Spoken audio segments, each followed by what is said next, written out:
Have you ever asked yourself, what if the Soviets had invaded the United States similar to how they invaded Afghanistan?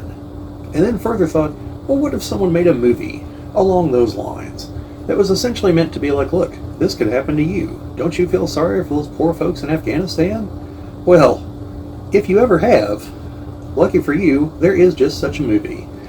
Join me today as we take a trip down memory lane into the Cold War as we talk about Red Dawn, the one from the 80s, not the terrible remake. Join me today as we look back into the Cold War.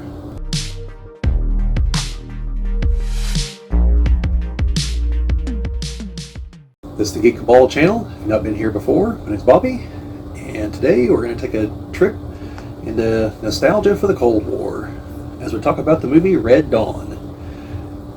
So, explain the basic premise here real quick. Basically, this movie was meant to be to show people in America what people in Afghanistan were going through, because the Soviets had invaded Afghanistan and they were being fairly brutal. This would have come out before we began helping the Mujahideen, and you want to know a little bit more about that, watch Rambo 3 or Charlie Wilson's War, depending on if you want the frontline version or you want the Washington DC version. So so that's the basic genesis, as I understand it, of where the story for this came from. So tell you a little bit about the people that made it, the people that were in it, and we'll talk a little more about the movie. So it's directed by John Milius. Now, for those of you that don't know, John Milius also directed Conan the Barbarian, one of my favorite movies.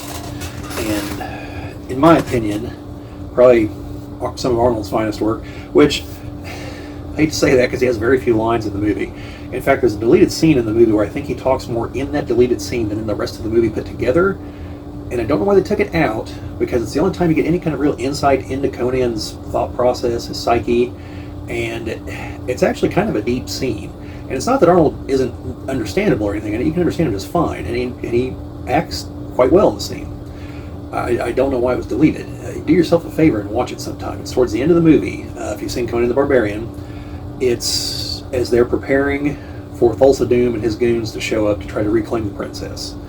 There's a scene, it's between him and Subutai, and he just kind of laments the fact that his whole life has been nothing but just killing and death and destruction, and, you know, misses his father, and this is all he's ever known, and, you know, it's a good scene.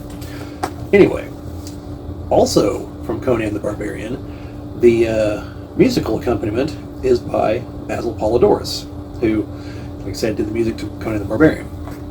Now, this one I actually had to look up, because I watched the movie again to prepare for the video here, and it wasn't very far into the movie. Well, first I noticed John Milius' name in the credits, and I immediately recognized that from Conan the Barbarian. But then there was something about the musical accompaniment, and I was like, you know, that has hints of the music from Conan. Like, I bet it's Basil Polidorus, and I looked it up, and sure enough it was. Guy does good work. You would never guess that he also did the music to Conan the Destroyer, because it's so different, but same guy. Then we have, our cast list is extensive as far as people that you've probably seen in other things, and this probably isn't exhaustive. So we have Patrick Swayze. He's Jed. I would say he's the main character, if anyone is. It's an ensemble cast, and, you know, it's kind of hard to pinpoint who you'd call the main, but I'd say it's him if it's going to be anybody.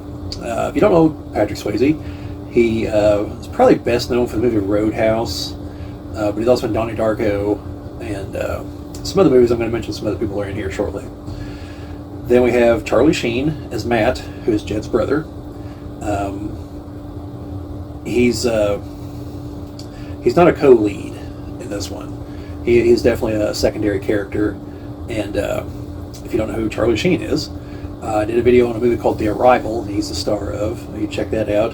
Also was in the show 2.5 Men until he had a rather public, epic, psychotic episode where he talked about having tiger blood and winning and a bunch of other things. Was married to Denise Richards for a while. Don't think they're still married though. He's in several other things. I mean, he had a long career.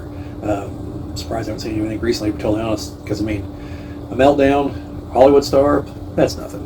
He'll bounce back. Interestingly, He is the son of actor Martin Sheen. His brother is Emilio Estevez. Martin Sheen and Charlie Sheen's actual last name is Estevez. Martin Sheen changed his last name to Sheen for a stage name, and Charlie took his dad's stage last name, whereas Emilio kept his actual last name, which was Estevez. You can see the two of them together in a couple movies, Young Guns and Men at Work, probably some others, but those are the two I know off the top of my head. Men at Work's pretty funny. Last time I saw it, which was a while ago. Then we have C. Thomas Howell as Robert, and he kind of goes off the deep end before the movie's over with. He was kind of big back in the 80s. It was in a movie called The Hitchhiker. The movie's not called The Hitchhiker, it's The Hitcher. Now, back to the video. Opposite Rutger Hauer, where Rutger Hauer plays a psychotic hitchhiker who screws with him throughout the entire movie. That's a good one. You should check it out if you've never seen it before. Good psychological thriller kind of movie.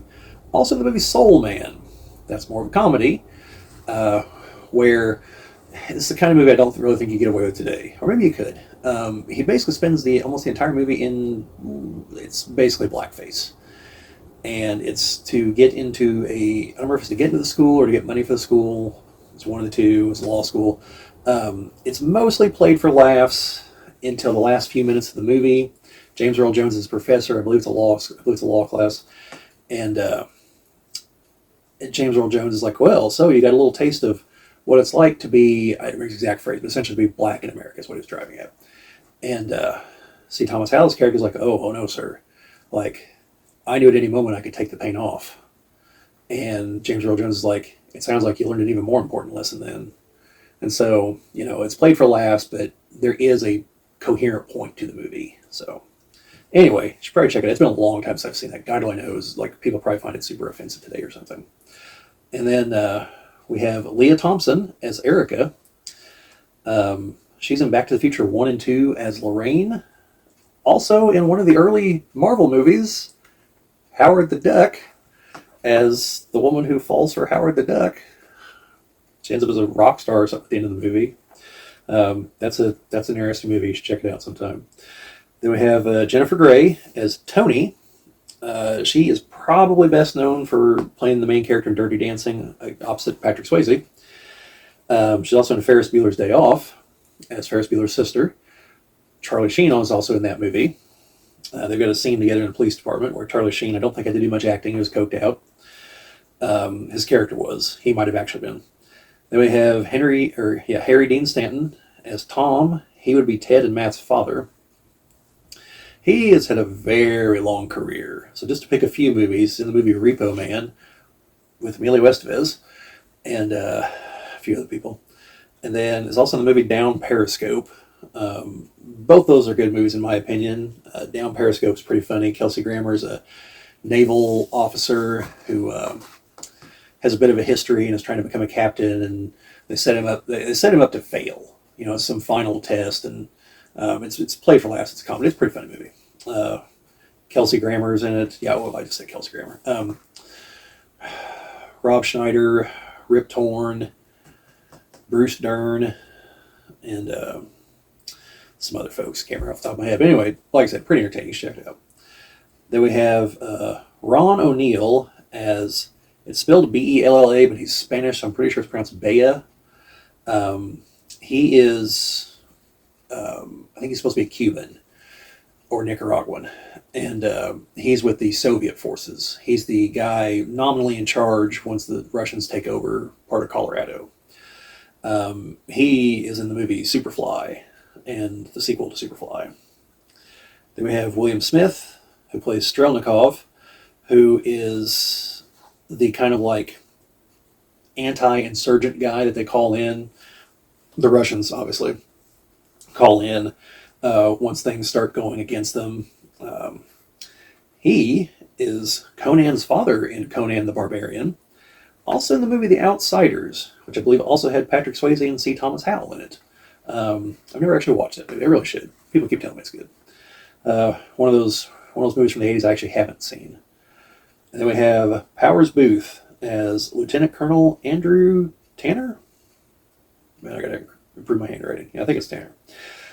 He is an Air Force pilot who gets shot down and joins the the resistance folks for a while fighting against the Russians. He is in another Cold War movie I've talked about before, Dawn's Early Light, as a B-52 captain, pilot. And also in the movie Sin City as Senator Rourke, one of the main villains. He's in all kinds of other things. It's in the Avengers. The first one is one of the council members, and then is on the Agents of S.H.I.E.L.D. TV show. That's the same council member. Turns out he's a Hydra agent. Spoiler alert. Then the other one that a lot of people probably know him from is one of the meme-worthy moments of Tombstone. He is Curly Bill, and if you've never seen the movie, you probably have seen the meme where he's just like, well, bye. And yeah, excellent movie. You should definitely check that out if you've never seen it before. So, now that I've spent 10 minutes telling you who else in this thing and who made it, what's it all about? All right, so imagine you're a teenager in the 1980s, early 1980s. Now, it's a slightly different 1980s than ours. Some things have happened. The Cubans and Nicaraguans have amassed a lot of soldiers. The Germans, the West Germans, the Green Party takes control and demands the removal of the U.S. nukes from NATO territory. And several other things happen to set up a chain of events where the Soviets invade the mainland United States. And our movie takes place in Colorado, Calumet, I believe, and starts off, kids are at school, in class, and a bunch of paratroopers begin landing outside. And then it's obvious they aren't theirs because they start shooting and killing people. And it's the Russians. A few of the kids are able to hook up with Patrick Swayze, and they're able to get out of town, grab as many of the kids as they can. We're talking like high school kids, older than freshmen, I would say. And they hightail it out of town, stop at the gas station / convenience store, grab all the guns and equipment and food and ammunition and everything they're going to need to survive out in the wilderness, and head out. And so Jeb and his brother, they've been raised, to hunt and survive out there, so they know what they're doing, and they teach the others what to do. They quickly realize that, yes, this is an invasion, that these are Russians. And they hide up in the hills for a while, and then they decide the mountains, they're the Rockies. And then they come back into town, because they get close, and they can see that the military vehicles are everywhere, but there's no fighting in the streets or anything, so they go into town, and a few people tell them, hey, you've got to lay low, because they're looking for you, because they know that you're gone, and that you're not accounted for among the dead bodies or anything. So then they go to where the drive-in movie theater is, which has now been turned into the re-education camp. And they're running, Soviet commie propaganda on the screen, and that's where their dad is held, and a couple of them find out that their parents have been killed, and so their dad tells them, forget about me, just, go back into the hills. That's, Harry Dean Stanton's their dad. So they go back. On their way, they stop by a cabin, some people they know, and a guy gives them, a radio and some other stuff, but also his granddaughters. They snuck their way there, and some Soviets tried to have their way with them. Unsuccessfully, I assume, but based on the way they react to some other things later, maybe not. And so they go with them, and then a lot of them begin counterattacking. They become, guerrillas, rebels, fighting against the Russians. And they take a few of them out, take their guns, and, begin using them, and begin setting up ambushes and stuff. And, it's not long before they're actually doing some real damage. And it gets to the point that the Baez character is telling, everyone don't go outside the safe zones, unless you're in certain size, I think it's squad size, because the small units are just getting picked off. And the name of their football team is the Wolverines, and so they spray paint Wolverines on everything, so that's what they're calling themselves.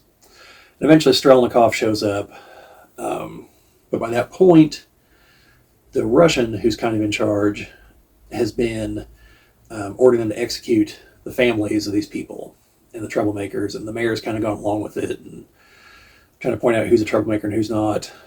And eventually Bay is like, look, I'm not an expert on these things. Like, I'm on the other side of the insurgency in the past, but I don't think we should be attacking the civilians. Like, I think that's just going to drive them to their side. And the other guy's like, look, I know what I'm doing here. Then Strelnikov shows up and he's like, this was stupid. You should not have done this. He's like, cease all reprisals against the civilians. And I think his example is, if a wolf sneaks into the hen house, do you shoot the pig because he saw it and didn't do anything about it? No. You don't do that. That's stupid. And so he's like, what you need is a hunter. He's like, I'm a hunter. I know what I'm doing. I'll find them. And so then he lays a trap for them. So the first attempt doesn't work. And the second attempt only gets a couple of them. And Strelnikov is surrounded by incompetence, by the way. So along the way, the movie touches on a lot of things. And, you know, the lost innocence of young people being forced to fight. The realities of brutal warfare. You know, seeing the civilians be killed. The fact that the girls, you know, the soldiers try to have their way with them. They don't touch on it a lot, but it's there. And like that's a reality of war. So you have things like that. You have like Robert's character is just completely warped by the end of the movie. He is just nothing but hate, and he's just a killer. That's all he is at that point. And Powers Booth's character even tells him at one point, he's like, "Son, all that hate you got inside, is just going to burn you up inside." And he's just like, "It's what keeps me warm at night." And Powers Booth just shakes his head and walks away, you know, because he knows he's seen it. You got things like that. You've got the movie could have made all the Russians cardboard evil characters, but it's clear that Bea has a conscience, and he's willing to fight for the Soviet cause and everything, but it doesn't take him long before he's questioning things. You know, you got the Russian telling him, "Oh, everything's fine. You know, we're safe here in the zones," and like then the building they're standing in front of gets blown up because one of the girls would just walk a bomb right into it. And you see a bunch of soldiers, you know, just dead everywhere. And even though they're the bad guys, like, you see that they're just, you know, young kids too. So, you know, you got moral complexity. Like at one point he's writing home to his wife, and he's like, you know, how did I wind up in this desolate, cold place? He's like, it feels like it's forever ago before I felt the sun on me. All I want now is just to return to you. Like, I'm done. So you got that. I mean, even Strelnikov, you know, it's ultimately just a guy doing his job.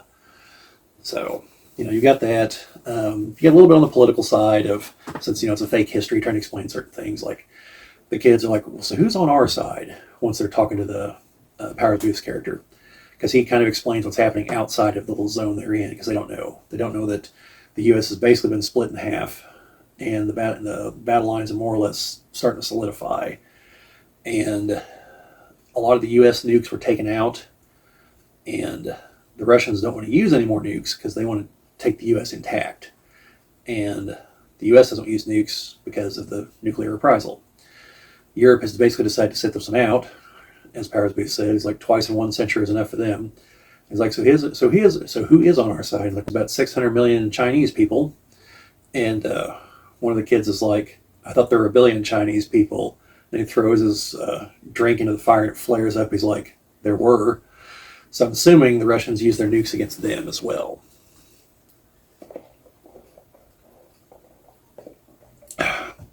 Because for those of you that don't know much about Cold War politics, the Russians and the Chinese had a very, very tense relationship. They were never really fully fledged allies. And part of that goes back to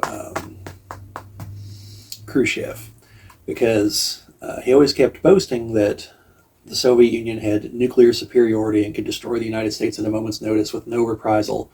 And the Chinese were finally like, well, if you can do this, then do it. And he didn't. And so that's when the Chinese realized that they were full of crap.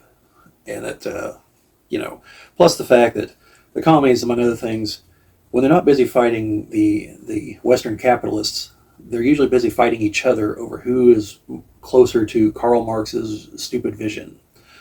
So you can always count on the commies to kill each other too. And so their relationship was tenuous, and it has remained so for quite a while. Even now, it's still. But anyway, so the movie, you know, it covers complex topics.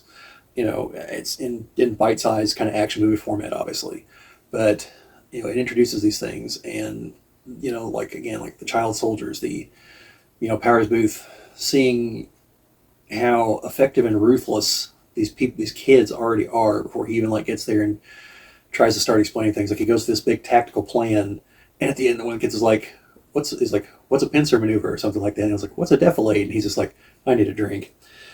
But no, it's a really good movie. I'm not going to sit here and tell you it has a real upper ending. A lot of the characters die, and that's another part of it is just the toll that war and death and loss and all these things take on people, and how easy it is for them to decide that I'm just going to go out in a blaze of glory, and that decision becomes easier and easier. So, yeah. And like I said, the Russians aren't two-dimensional cardboard cutouts like they are in a lot of movies. I mean, a lot of them are. They're disposable mooks, for the good guys to shoot. But the ones that are allowed to have characters have complex characters. So, yeah. And, it's fairly well acted. It's, the action pieces are good. It's not what I'd call an action movie. Definitely more of a drama that happens to be punctuated by action moments.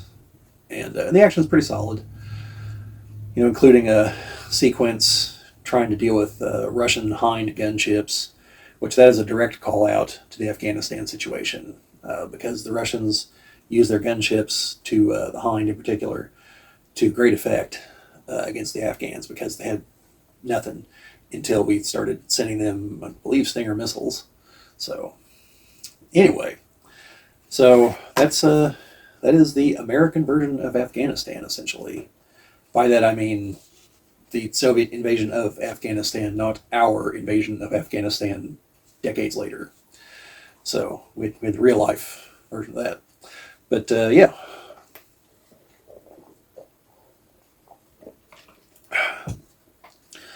Not going to go into super spoilers, even though the movie's been out for 40 years. But yeah, like I said, not a super upbeat ending, but the movie doesn't lead you to believe it's going to have a super upbeat ending. Some of them do survive. The war does eventually end. There's a memorial to them. But yeah, a lot of 80s star power in this movie, and yeah, it's pretty good. Definitely worth checking out. I'd say it's 7.5, 8, somewhere in that territory. Pretty good. Pretty good Cold War drama. Pretty good drama period. But anyway, that's all I've got on this one. So let me know what you think down in the comments. Have you seen this movie before? Do you plan on watching it now? Do you like all this talk of Cold War movies? Some of my favorite movies. Haven't even gotten into the Bond franchise yet. When Bond isn't fighting Spectres, he's usually fighting Russians. But yeah, like I said, let me know in the comments what you think. Like, share, subscribe, all that fun stuff. Sharing and commenting help us grow the channel. Always appreciate it. And thank you to everyone who helped us get over 600 subscribers here recently. Literally couldn't do it without you folks.